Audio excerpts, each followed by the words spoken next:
Okay, उसके बाद next the postulate number 5.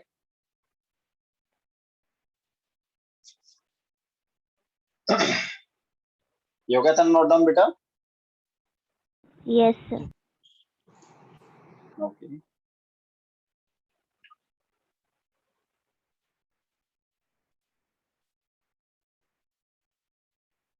Postulate number 5 देखिए. If a straight line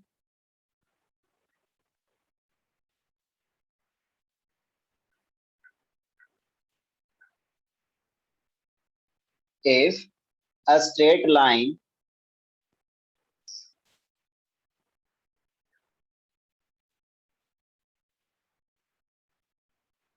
if a straight line falling on two straight lines, if a straight line falling on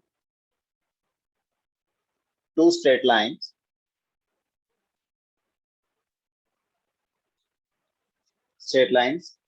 makes the interior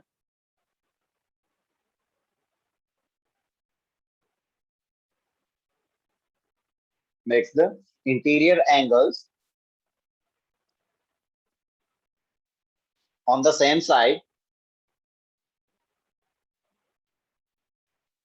of it taken together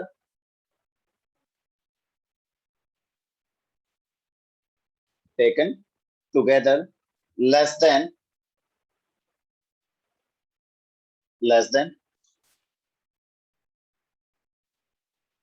two right angles मतलब 90 plus 90, that is 180. Then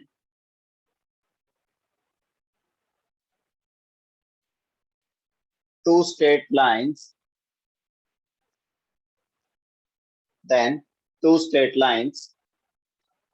if produced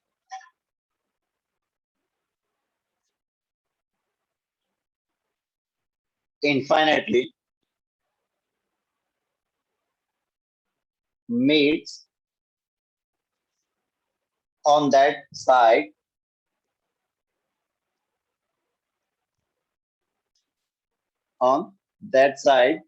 on which the sum of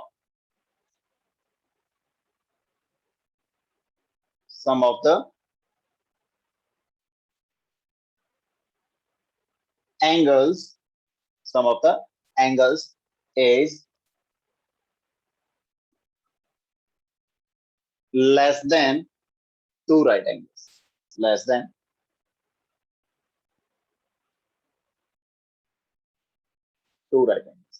पहले इसको note down करो, फिर इसके बाद इसको explain करते हैं अच्छे से.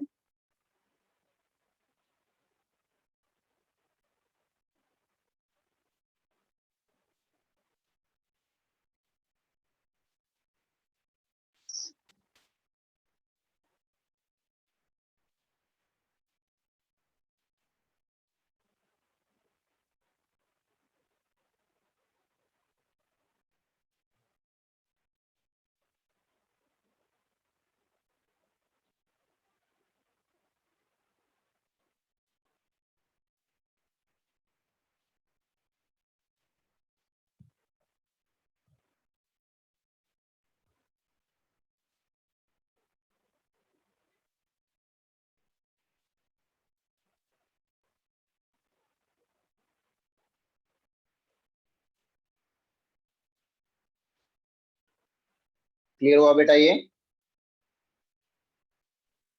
Yes, sir.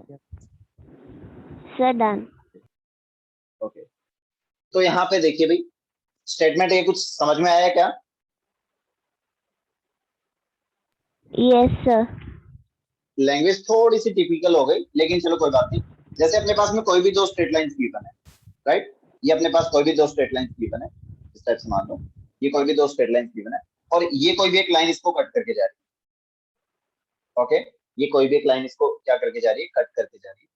तो क्लियरली यहाँ पे थोड़ा सा क्लियरली दिख नहीं रहा है, थोड़ा सा और क्लियर बनाते हैं इसको, ये चीज. ओके, तो यहाँ पे ये वाला जो एंगल है ये 90 से ग्रेटर दिख रहा है बेटा, ये वाला एंगल क्या हो रहा है 90 डिग्री से ग्रेटर एंगल हो रहा है, और इधर ये वाला एंगल भी 90 से ग्रेटर हो रहा है, क्लियर है वाली बात बेटा?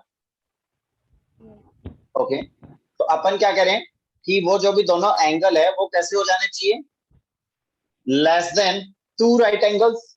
ओके, तो इसका मतलब क्या हो जाएगा, ये वाला एंगल ए है और ये वाला एंगल मान लो अपन ने क्या मान लिया, बी, क्लियर है वाली बात बेटा जी?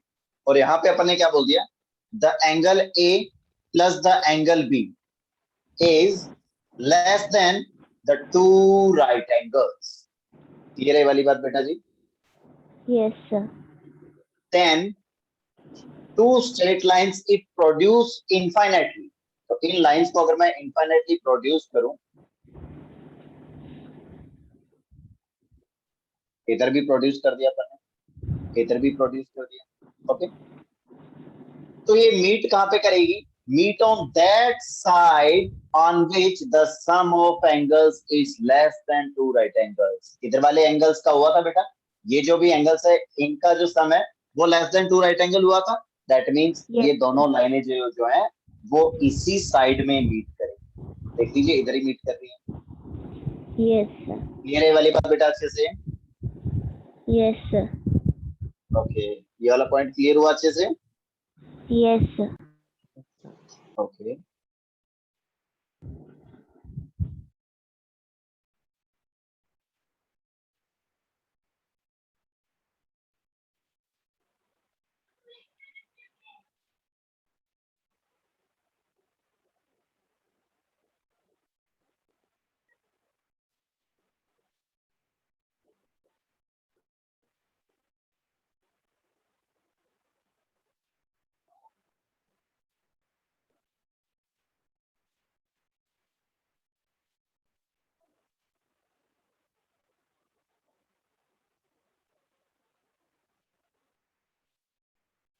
Yes, sir. Done. Okay, NCERT में कौन सा चैप्टर है बेटा ये तुम्हारे? Sir, chapter 5. चैप्टर नंबर 5 है क्या? Yes, sir. चलिए देखते हैं जरा इसमें क्या कुछ किया हुआ।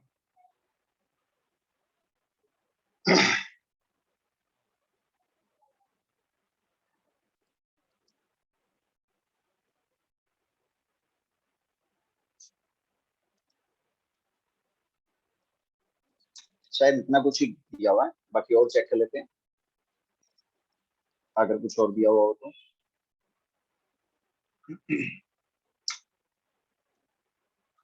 Okay, introduction to Euclid geometry नाम से तुम्हारा चैप्टर है। फर्स्ट ऑफ ऑल इंट्रोडक्शन दिया हुआ उसने, उसके बाद यूक्लिड के बारे में बताया है, उसके बाद पाइथागोरस के बारे में बताया है, एलिमेंट्स, बुक्स, इन सब चीजों के बारे में अपन बात कर चुके हैं। Euclid's definitions, axioms and postulates, इनके बारे में इसने बात की। ओके, तो इसने शायद डेफिनेशन में ओनली 7 ही डेफिनेशंस बताई है ना? ओके, कोई बात नहीं। Yes. ओके, उसके बाद इसने एक्सियम्स के बारे में भी कुछ ज्यादा नहीं बताया है, नहीं ठीक है, कुछ एक एक्सियम्स बताई इसने। फिर उसके बाद इसके अंदर दिया हुआ postulate number 1, okay right, postulate number 2, Sir, 5 okay postulates दी हुई है. ओके 5 पोस्टुलेट्स हैं। ओके, ये इस टाइप से बता दिए इसने। देन ओके ओके ओके, फिर उसके बाद इसने बताया कुछ एक एग्जांपल्स, ओके कुछ एक थ्योरम्स भी।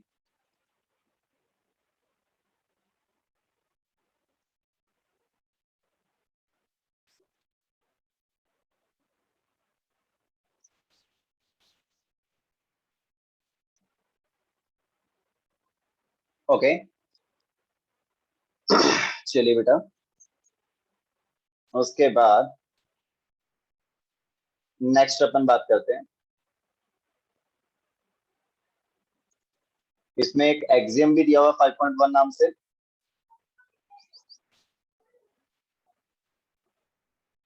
एक्सियम है 5.1 नाम से एक्सियम दिया हुआ है। Given two distinct points there is a unique line that passes through them. वो तो अपन वो तो सेम ही हो गया, similar as postulate number 1, right. Yes, sir. Axiom दिया हुआ इसके अंदर है कि given two distinct points there is a unique line that passes through them. Okay, तो इसका मतलब ये तो अपना फर्स्ट जो पोस्टुलेट है वही हो गया, उसी में अपन ने एक्सप्लेन कर ली थी ये वाली बात। तो ओके, उसके बाद इसमें जो भी एक थ्योरम दिया हुआ है वो भी रीड कर लेते हैं, वो क्या कह रहा है।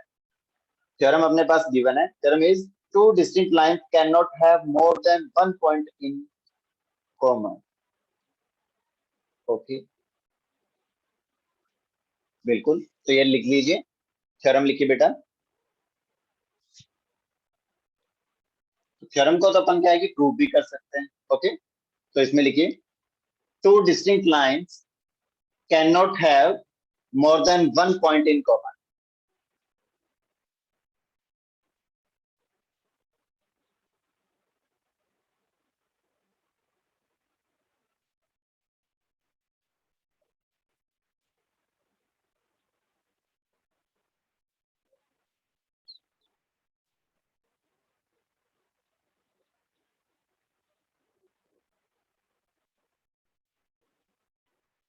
Yes. बढ़िया क्या बेटा। ओके, तो अपने पास में गिवन है कि two distinct lines can not have more than one point in common. Okay, तो इसका प्रूफ लिखिए, इसका प्रूफ देखिए भाई। Let let L and M are two different lines. Let L and M are two different lines. अपने पास कोई भी दो डिफरेंट लाइंस गिवन है। ओके, तो अपने को प्रूव ये करना है कि उनके कॉमन पॉइंट कितने हो सकते हैं। अगर वो डिफरेंट लाइंस है, अगर दोनों सेम लाइन हो जाएंगी फिर तो उनके इनफाइनाइट कॉमन पॉइंट्स आ जाएंगे। अगर वो दोनों लाइंस जैसे डिफरेंट करे तो वो हो सकता है वो पैरेलल भी हो जाए, राइट। अगर वो पैरेलल हो जाएंगी तो कोई भी पॉइंट कॉमन नहीं आएगा। अगर कॉमन आएगा तो कितने पॉइंट कॉमन आ सकते हैं, दो स्ट्रेट लाइन One. के अगर डिफरेंट स्ट्रेट लाइन में ना तो उनका एक ही पॉइंट कॉमन हो सकता है। ओके, तो इसके Yes. लिए अपन इसका प्रूफ लिखना चाह रहे हैं। तो प्रूफ में अपन ने लिखा कि let L M and are two different lines. Okay, उसके बाद आगे लिखिए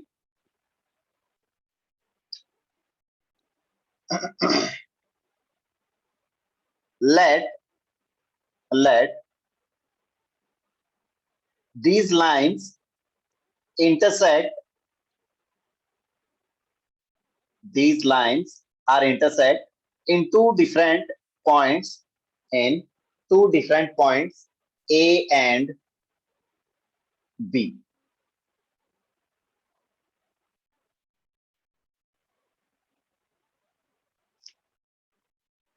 Two different points A and B.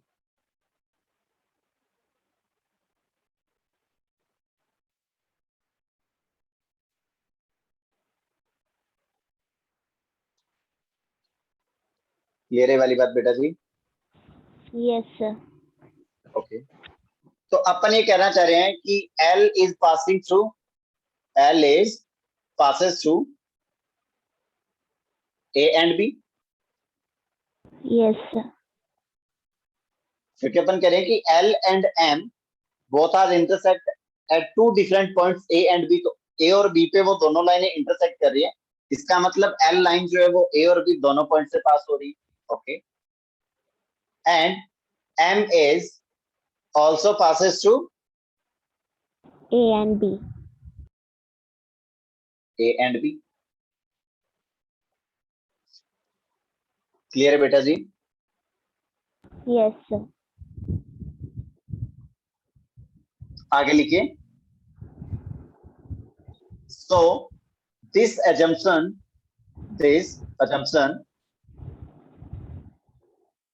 clashes with the axiom, this assumption clashes with the axiom, but this assumption clashes with the axiom that only one line can pass through two distinct points.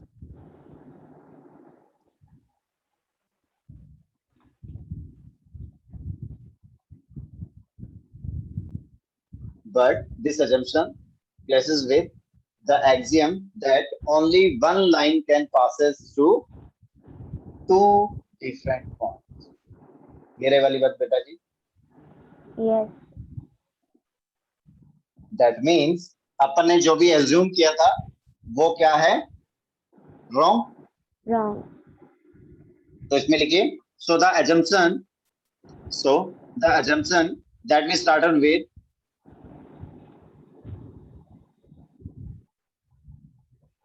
the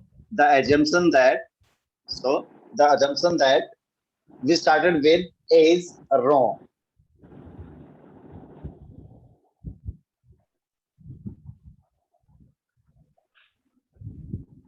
Yes, sir.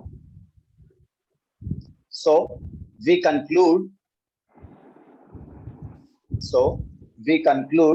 that two distinct lines cannot have more than one point in common. We conclude that two distinct lines cannot have more than one point in common. Okay? Yes, sir. तो ये था तुम्हारा chapter number 5. उसके अंदर थोड़ा सा कुछ basic remaining रह गया.